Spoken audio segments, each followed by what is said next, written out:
کفل کا ایک واقعہ ترمذی میں ملتا ہے۔ ایک شخص کفل نام کا تھا بنی اسرائیل میں۔ ایک عورت مجبور تھی، اس کے بچے بھوکے تھے، تو کفل نے اسے مائل کر لیا کہ تو میرے ساتھ گناہ کرے گی تو پھر میں تیرے بچوں کی روٹی تجھے دوں گا۔ تو وہ عورت پہلے تو بیچاری نہ مانگی، لیکن بچوں کی بھوک دیکھ کے مجبور ہو گئی۔ جب کفل کے قریب گئی نا وہ عورت، اس نے دروازے سارے بند کر لیے۔ ترمذی شریف میں اس کا واقعہ موجود ہے۔ چاروں جانب سے بند ہو گیا سارا کچھ، لیکن جب وہ کفل کہتا ہے میں اس بی بی کے پاس جانے لگا تو عورت کا وجود کانپتا تھا۔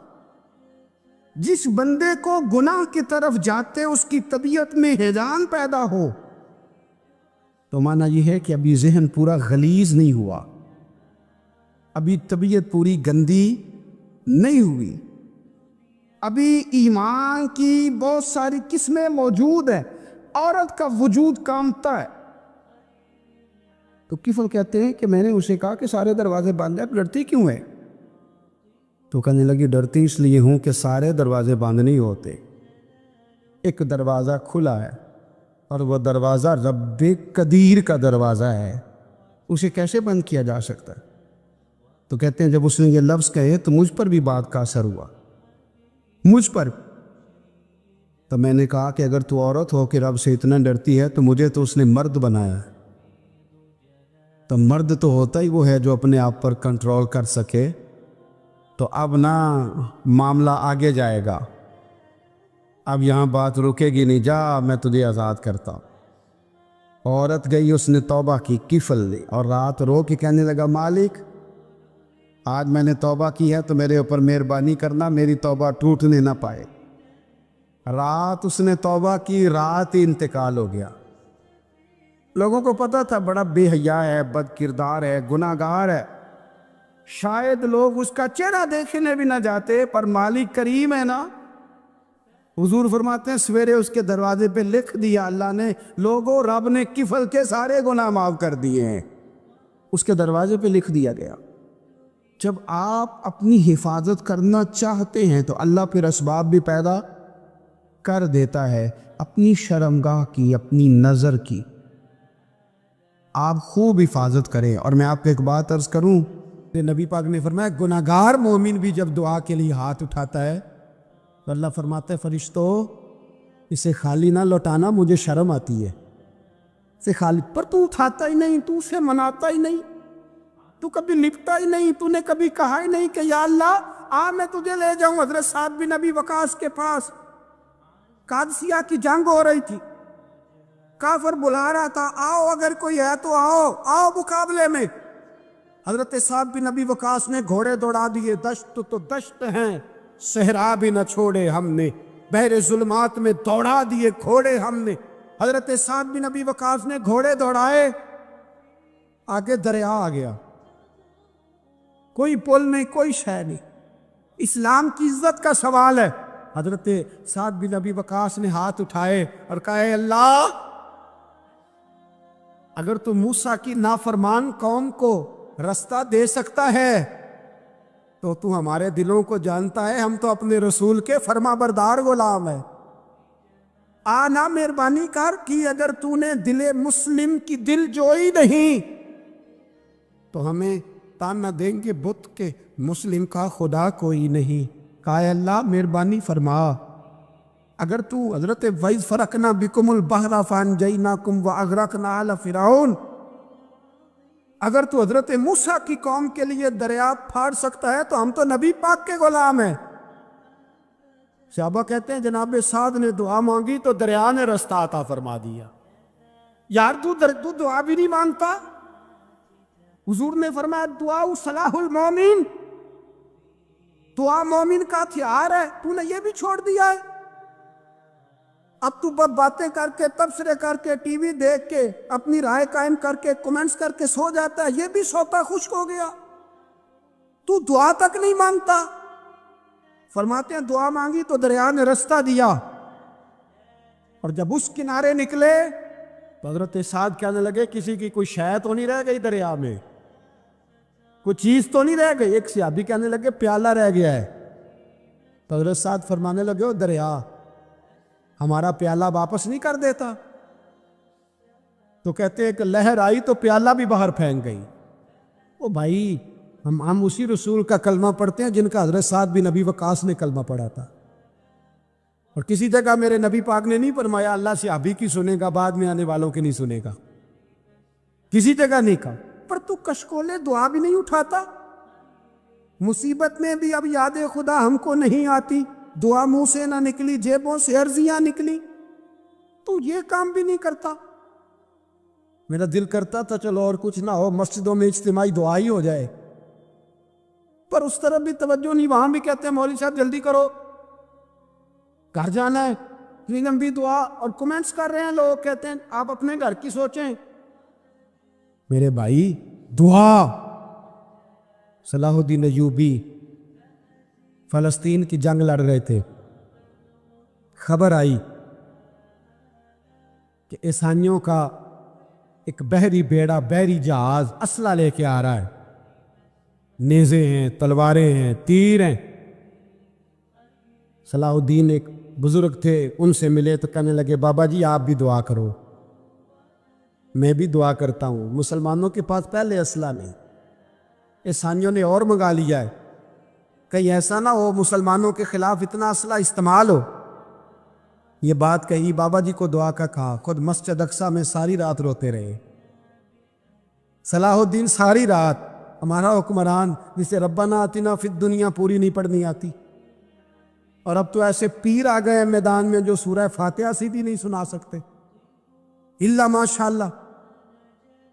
ساری رات صلاح الدین ایوبی روتے رہے. وہ بزرگ کہتے ہیں میں بھی کونے میں تھا, پر جس درد سے اس نے دعا مانگی میں نہیں مانگ سکا.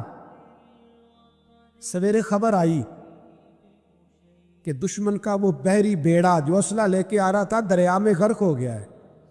صبح خبر آئی تو وہ شخص ایک آگے بابا جی سے کہنے لگا بابا جی وہ بحری بیڑا دریا میں غرق ہو گیا. تو بابا جی رو پڑے, کہنے لگے دریا میں غرق نہیں ہوا, صلاح الدین ایوبی کی آنسوؤں میں غرق ہو گیا ہے, اس کے آنسوؤں میں غرق ہو گیا ہے. اس نے رب سے دعا ہی ایسی مانگی اس کے آنسوؤں میں. تو دعا بھی نہیں مانگتا میرے بھائی مسلمانوں کے لیے, تو دعا بھی نہیں مانگتا. امام حسین میدان کربلا میں تھے, ایک راوی کہتا ہے 3 دن پانی بند رہا ہے, روٹی بند رہی ہے, پر قرآن پاک کی تلاوت 1 منٹ کے لیے بھی بند نہیں ہوئی. دعا اور التجا 1 منٹ کے لیے بھی بند. حسین کے خیمے سے یہ آواز بار بار آتی رہی, یا اللہ استقامت بھی دے اور صبر بھی عطا فرما. دعا کا رستہ بند, تلاوت بند نہیں ہوئی, اللہ کی بارگاہ میں سجدے بند نہیں ہوئے, تو چھوڑ گیا ہے. تو دعا تک نہیں مانگتا. دعا تو انقلاب برپا کر دیتی, دعا تو حالات بدل دیتی ہے, دعا تو تبدیلی لے آتی ہے. کوئی بیٹھا ہوا مجھے دور دعا دیتا ہے, بس دعا دیتا, فقط دعا دیتا ہے. کوئی بیٹھا ہوا مجھے دور دعا دیتا ہے, میں ڈوبتا ہوں پر سمندر اچھال دیتا ہے. وہ بھائی تو دعا بھی چھوڑ گیا. پہلی بات آپ کی خدمت میں یہ ہے کہ جاگے مسلمان بنے. دوسرا کچھ نہیں کر سکتے تو دعا تو کر سکتے ہیں نا, دعا کا رستہ اپنائیں. اور پھر میرے نبی پاک علیہ السلام نے 2 باتیں فرمائیں, کان کھول کے سن لینا. 2 باتیں حضور نے فرمایا ایک وقت آئے گا کہ میری امت کے خلاف کافر ایک دوسرے کو آوازیں دیں گے آؤ مسلمانوں کو مارے, آؤ مسلمانوں. تو صحابہ نے کہا یا رسول اللہ کیوں, ہم تھوڑے ہو جائیں گے؟ فرمایا نہیں تم بہت زیادہ ہوں گے. 56 اسلامی ملک ہے دنیا میں, اتنا سا برما ہے. کسی غیر مسلم کا کتا مر جائے تو یہ چیخ پڑتے ہیں, اور یہاں کہتی ہے اقوام متحدہ کہ جی وہ ہمیں داخل نہیں ہونے دے رہے. تو بند کرو پھر سلامتی کونسل, تحلیل کر دو, اقوام متحدہ ختم کرو. اگر تمہاری کو سنتا نہیں تو بنائی کیا ہے, صرف مسلمانوں کو پریشرائز کرنے کے لیے. اور ہمارے مسلمان ویک مانگتے پھرتے ہیں, کہتا ہے کہا ہے ہم نے اقوام متحدہ سے. اب تم اپنے لیے کافر سے بھیک مانگو گے, کافر سے بھیک مانگو گے. میرے عزیز نبی پاک علیہ الصلوۃ والسلام نے فرمایا کافر ایک دوسرے کو بلائیں گے مسلمانوں کو مارے. یا رسول اللہ ہم تھوڑے ہوں گے, فرمایا بہت زیادہ ہوں گے. تو حضور کیا ہوگا؟ فرمایا تمہیں وہن ہو جائے گا. یا رسول اللہ وہ کیا ہے؟ فرمایا دنیا سے پیار ہو جائے گا، مرنے کو دل نہیں کرے گا دنیا سے، اور مرنے کو اس وقت سمجھ لینا کافر تم پہ حاوی ہے۔ میں اپنا اندازہ کروں، آپ اپنا کریں، مجھے دولت سے کتنا پیار ہے اور آپ کو کتنا پیار ہے۔ جاگ کے سنیں یہ لفظ رسول پاک کے صلی اللہ علیہ، حضور نے فرمایا جب تجھے دنیا سے پیار ہو جائے، دولت سے پیار ہو جائے، اقتدار سے پیار ہو جائے، اور جب تجھے موت بری لگنے لگے، تیرا مرنے کو دل نہ کرے، پھر کافر تیرے اوپر چڑھ آئے گا۔ آج دولت ہی تو رہ گئی ہے، باقی بچا کیا ہے؟ میں اکثر کہتا ہوں شادیاں نہیں ہوتی، تجارتیں ہوتی ہیں۔ لڑکی والے کہتے ہیں کہ لڑکا زیور کتنا ڈالے گا، لڑکے والے کہتے ہیں لڑکی جہیز کتنا لائے گی۔ تجارت، ہر جگہ دولت، ہر جگہ پیسہ، ہر جگہ سرمایہ۔ جہاں جس معاشرے میں تلاوت بکے، نعت بکے، تقریر بکے، اس سے زیادہ اور تباہی کا معاملہ کیا ہوگا؟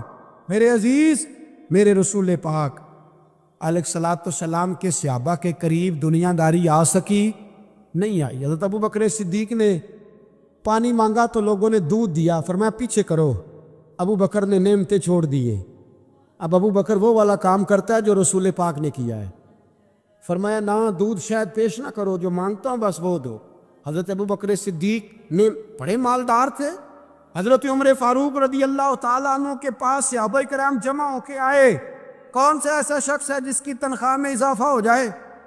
تو لوگ کہتے ہیں نہیں مجھے نہیں چاہیے۔ پر ہم نے وہ لوگ دیکھے، حاجی صادق صاحب کو مسجد والوں نے کہا 1000 روپیہ تنخواہ بڑھانی ہے، تو حاجی صاحب کہنے لگے میرا بڑا سونا گزارا ہوتا ہے، میں نے نہیں بڑھے دے۔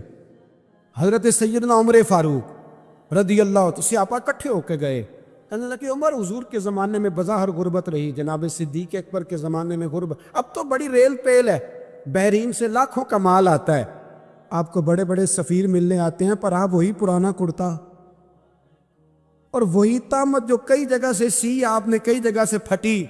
اور حضرت عمر ایک دن عید کی نماز پڑھانے گئے تھے تو ننگے پیر ہی چلے گئے۔ لوگوں نے کہا جوتا، فرمایا ٹوٹ گیا تھا یار، پہننے کے قابل نہیں تھا۔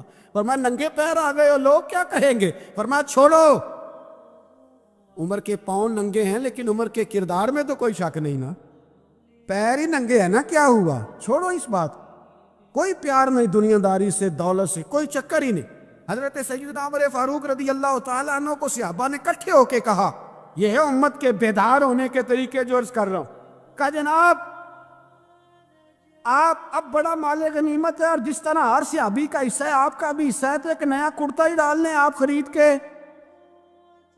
اب جب مشورہ ہو گیا صحابہ میں تو کہنے لگے عمر سے بات کون کرے گا؟ نیا کرتا پہننے کی عمر سے بات کس کو برا لگتا ہے جی؟ نیا کرتا کون بات کرے گا؟ حضرت سیدنا علی المرتضیٰ کا انتخاب ہوا، کہنے لگے مولا علی کی بڑی عزت کرتے ہیں، ان سے بڑا پیار کرتے ہیں، ان سے بات کرتے۔ تو حضرت علی کو بلایا گیا، عرض کی حضور مہربانی فرمائیں، حضرت عمر سے کہے نئے کرتے کے لیے۔ آپ فرمانے لگے عمر میری بڑی قدر کرتا ہے، بڑی بات سنتا ہے، پر یہ والا کام نہیں میں عمر سے کہہ سکتا، یہ کسی اور سے کہو۔